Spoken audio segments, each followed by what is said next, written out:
Hello, everyone. We made it. This is the last panel of the day. Give yourselves a round of applause. Shake it out. We're almost there.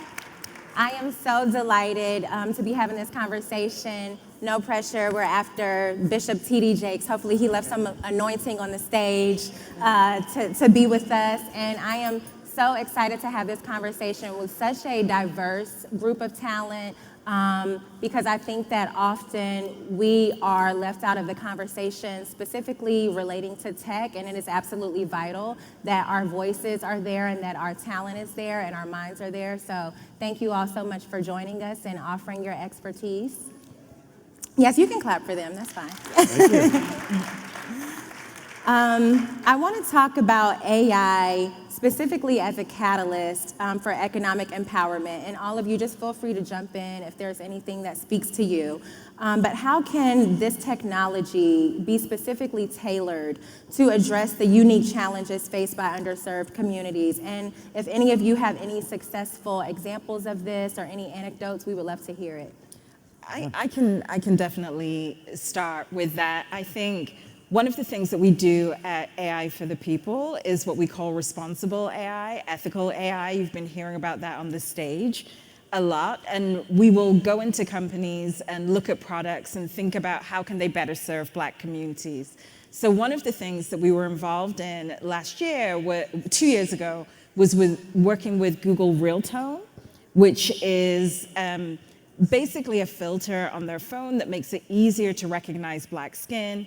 Therefore, when you take your picture, you're not too dark, you're not too shiny, you can really glow with that. And one of the things that was so interesting about that particular use case was that Android phone ended up being the best-selling Android phone that Google had ever had ever produced. And one of the reasons that it sold so well was the engineering of the camera was actually better. And because it works so well on Black skin, it opens up new markets in sub-Saharan Africa and other Black territories where the company were not necessarily looking. And so when we think at AI for the People about AI entrepreneurship in Black communities, we're always thinking about what are the problems that we want to solve within Black communities? What are the engineering and research questions do we want to ask? And then how do we capitalize to go towards that solution? I love that. And you had me at glowy because I love a good selfie. So Oh my God. I'm already sold. Yes. Does anyone else have anything to contribute? Yeah, sure. I could probably add to that. My name is Matthew Shavira, and I'm the CEO of Prophets of AI. It's a talent representation agency for individuals who have made significant contributions to the field of artificial intelligence. And it's really incredible because I get to be part of each of their individual movements that they're focused on. And one individual specifically is an official ambassador for OpenAI. And the ambassador program is comprised of 11 individuals who have been there since the beginning of OpenAI and all of their ambitious projects that they're overseeing. And each of the ambassadors focus specifically on a certain trajectory within OpenAI. And one individual that I have the privilege of representing is focused on their ed tech. And he's someone who grew up in New Jersey, and he's a Black and brown community, and he saw some of the problems that existed there as far as access to education and being able to communicate that to his community. He developed his program. Yes. And it's really been remarkable to watch him develop that over time. I'm glad you touched on that, Matthew, because I do think, as we're having this conversation specifically relating to underserved communities, there is a conversation around access and education. Mm-hmm. So do any of you have any insight on how do we bridge this gap, and exactly how does the role of education and accessibility come into play? Yeah, I can take that one. One of the things that, there's a lot of talk around fear in AI. How many people are afraid of AI? I'm actually more afraid of us not learning AI. And I spoke at a nonprofit in Oakland, California for underserved youth that use hip hop as therapy. And so we went around the circle with the 20 kids, and before I gave my speech, and I said, how do you guys feel about AI? And everybody was, I don't touch it, I'm scared of it, I don't want to see it, the robots are coming to take over. And I was like, well, let me just give you my perspective on it, and I'll give you 50 different tools, AI tools that you can use in your daily life. And so I gave my presentation, and after it, they were like, oh my God, I had no idea that I could do these things. And I was showing them even how they can use AI to upload their raps and their songs that they've written to get AI to learn their voice and their tone to write another song for them so that they don't have to write that song. Or if they get stuck on a line, it can write that line. And, showing them how it can edit videos with just one click. And by the end of the day, they were loving AI. So switching that fear to, it's more fearful to not learn because AI is coming and it's here to stay. And I have this quote where it's like, AI is not going to replace humans, but humans who know how to use AI are going to replace humans. Oh, wow. So we That's really good. need to learn this. And I just talked to the director of the program, and he said, the kids are now talking about, when they go through their day, they're saying, oh, no, we can use AI for this. Do we have a budget for it? Because, the other thing is AI is pretty cheap. Tools are only $5, $15. ChatGPT is only $20, or they have a free version as well. So this is pretty much the time where the playing field is now level. But one of the things that I would add to that is that AI isn't in the future. If you have a smartphone, there are elements of the smartphone that are already, if you open it with your face, for example, that's an AI algorithm doing that. If you're using social media, that's AI doing that. If you drive an electric car, et cetera, et cetera, et cetera. So I also think just letting people know that we are already using it, as TD Jakes was saying, we're just not necessarily designing it, and that's where educational access becomes really important. Because when I think of my own product design journey, it's really grounded in the fact that I had strong K through 12 education, that I then was able to go on to college and then go to some of the best graduate schools where you can learn these habits of mind.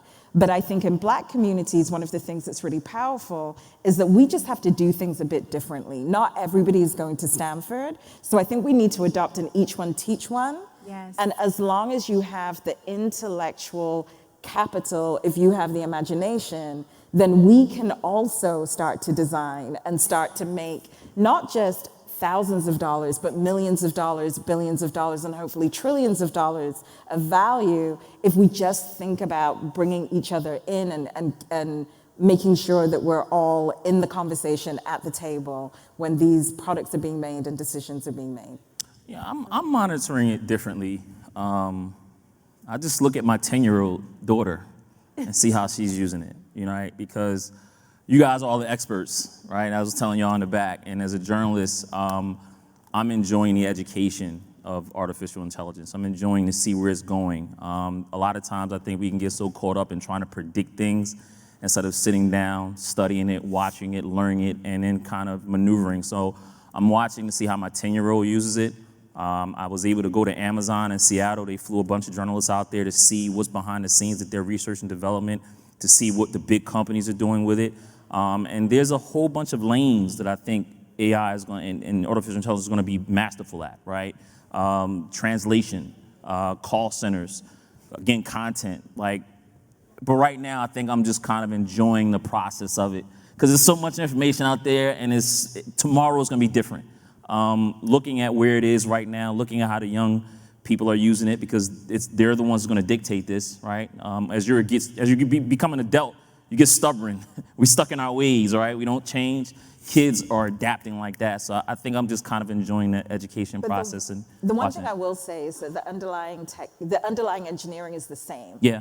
The name is just different. Absolutely. I've been doing this for 15 years, so I always tell people I am not new to this, I am true to this. Yeah. We've called it big data. We've called it, now we're speaking about AI, we're looking at quantum. It's all the same engineering. Yeah. So I think not trying to make it like it's this big thing that we don't know. No, we're just not we just don't have the cheat code. All you need is to give people the cheat code. And I don't even know if it's a cheat code, because at that same spot in Amazon, I was asking that guy, there was a whole bunch of engineers there. Mm-hmm. and they were showing us these new drones, right? These drones are gonna deliver packages to your house, shoe-size packages. And they come down, and if they sense any human beings, they fly away. They do not drop the package, Same right? engineering, different. And I said, listen, I'm looking at all this tech. If I'm in front of a 5th grade class, what do I tell these kids about what to look forward to career-wise? Stay in He said school. engineering. But you Stay in just tell- school, you but just definitely tell- engineering. But you don't only have to do engineering. Yeah. We need social scientists, we need artists, we need business people, we need, everybody needs to be in this conversation, because when you develop a product, if you just develop a product with a bunch of engineers, it's gonna hurt Black people. You need other people in the room with other perspectives to bring that to market. And that's what I think is very exciting about this audience. And I don't want us to go away and be like, we only need to code or we only need engineering. No, we need every single person in the conversation contributing, but more than contributing, developing the IPs so that you can make the money. Yes. That's what I'm most interested in. Yes, I love that. Yeah, Beautiful. and I think that's a really critical point that you bring up, because the decisions that are made when these companies are designing their products and releasing them to the public carry an incredible amount of weight attached to them. And one of the individuals that I represent holds a title of the executive consultant on philosophical matters for Apple.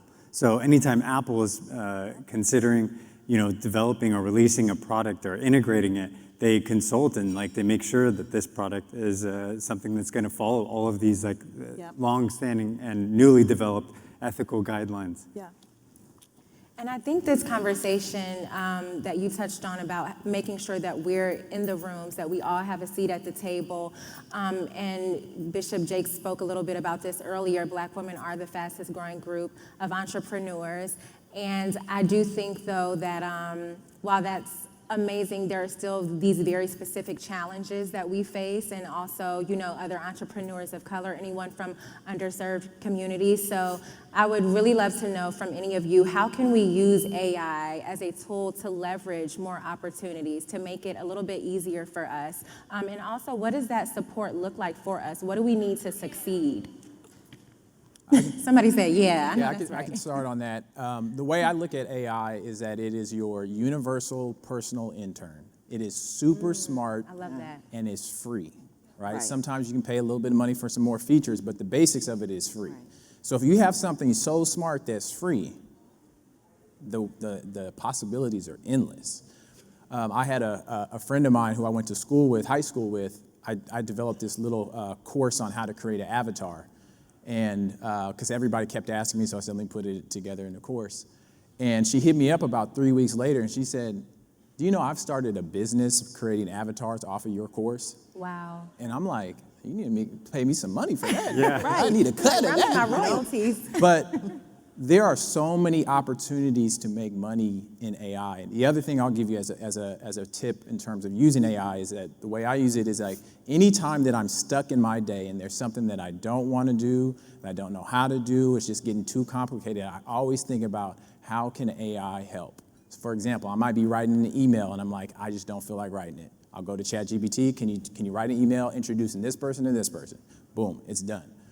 And so anytime you get stuck in your day, you should really turn to AI. And that's a way to get this use case, because it's going to get easier and easier and easier over time to utilize AI. I think as well, just as on a practical matter, like even before I came on stage, a bunch of people had found out that I was going to be here, and then they looked at me on LinkedIn and sent me messages. Hopefully, if you're here, I look forward to meeting you. But that's a really good example of how you can use AI just to figure out who's in the space, right? Yes. You can go to search engines, put Black people in, put AI.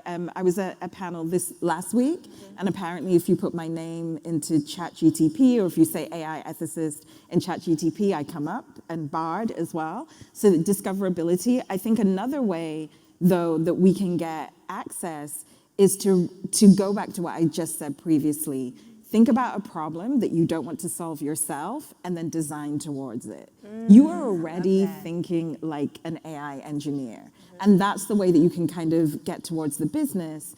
And then I think your incredible work at KPOR and other big VC and venture firms for people who are a little bit further along that actually do look for Black women, do look for Black entrepreneurs, and are looking for solutions to help not just drive their business forward, but our communities forward as well.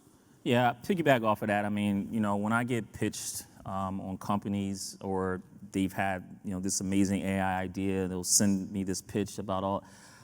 I ignore the ones that doesn't solve a problem. Right. You want ones that solve a problem. Anybody can go and it's a great tool to use to make music and do it, but I'm looking for those ones that solve problems, right? And if you can solve a serious human being problem, right, then I think those will be the best, AI companies, and those will be the ones that, there'll be a company or a tool, and if they're a tool, they'll make a lot of money because they'll get purchased by the open AIs of the world, right? Yeah. And so I think solving a problem, whatever that problem may be, those are the ones going to be the best companies. Right. Do any of you, and this is our last question before we wrap up, but do any of you do you recommend any tools, any resources for people in underserved communities, and even people like myself, because I'm a beginner, and you asked earlier, like, who's scared of AI? And I was like, me, I'm moderating this, but I'm still scared. So like, I've been in this, I'm still scared. You're still scared. So what tools and resources are available to us to make it a little bit less intimidating, to teach us more, to make it more digestible? Google.com. Yeah. It's all in there, right? Yeah. And YouTube too. Yeah, YouTube. Yeah. So what I would say is, if anybody's really trying to learn AI, the first thing you should do is just get a ChatGPT account and start playing around with it. That's like hands down first thing. If you have $20 a month. Can I just say, as a Google partner, Bard Or Bard. There is Bard. Or Bard. ChatGPT and also Bard. Bard needs to be thrown in there. Yeah, there's Claude, Bard just came, or Yes. Gemini that just came out. I know you guys coming out with that. So start playing around with a large language model, LLM. And the second thing is, over the last year, I've basically looked at probably 2,000-3,000 AI tools, and every single day on social media, I showcase a new AI tool. I'm probably at 200 right now. You guys can check that out. I have a newsletter that every single week I find the best 5 AI tools out of the 200 that came out that week, and I release that every single Monday. And that is mtysk.com. mtysk.com. That's marketing tools you should know. And you guys can follow me on social every single day. And I even use AI to write the scripts, write the captions, and even deliver the content. And the thing I would say as well is figure out what your core competency is, and then get in where you fit in. So I know, for example, AI for the People does a lot of policy advisory work. So after ChatGPT commercialized, we found ourselves in DC a lot, and we're whether it's looking at election integrity and how is social media going to show up in our elections, and is it going to stop Black people from voting? Whether it's we've been in the Schumer panels. These are non-technical AI jobs that I think people can do without being engineers. And we need to remember that 50% of all the revenue driven is going to be from people from non-engineering backgrounds. Wow. So if you have a particular talent, a particular interest, but you can think about how it can be applied to the issues of AI today, you are in AI, and then you're going to find that your fees are higher. If you're a W-2 person, that you get paid more, and your voice will be more amplified. So think beyond the box as well. And I'm paying attention to those companies too, just to kind of stay true to our host, John Hope Bryant, right? Those ones that are combining AI with financial literacy. There's a sister out there, her name is Tanya Van Court, has an app called Goal Setter. Phenomenal piece of technology, and I know she uses a piece of AI to help train kids about financial literacy, right? Answering questions about if you don't answer the right question, financial literacy, you don't get the allowance that week, right? It's those type of things that I think are going to drive the future to eliminate the financial literacy problems we might still have, especially in our communities, and also make a difference in the world. So, kudos to those type of platforms that are coming out in the future. But very, very last on that point, also think big. Like one of the things that we do and we're looking at doing is developing IP. So the thing is, when you hold the intellectual property, you can license it, you can sell it, you can add it. There's so many different ways of making money from that very small tool, from IP that isn't just a one-stop sharp. So I think even educating ourselves at the way the rich think, as T.D. Jakes was saying, how can your money make money? Think about how can your ideas make money? And that really puts you in, I think, an AI mindset. And I'll leave with this point. You know, when the tractor was developed, there were a lot of people that were like, man, screw that tractor, right? But then there was one guy that was like, I'm gonna go learn how to drive that tractor, and he took everybody's jobs.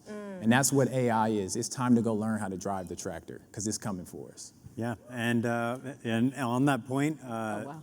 if you're looking for a resource, another point would be Moojan Asghari, someone who I represent, and she is the co-founder of Women in AI.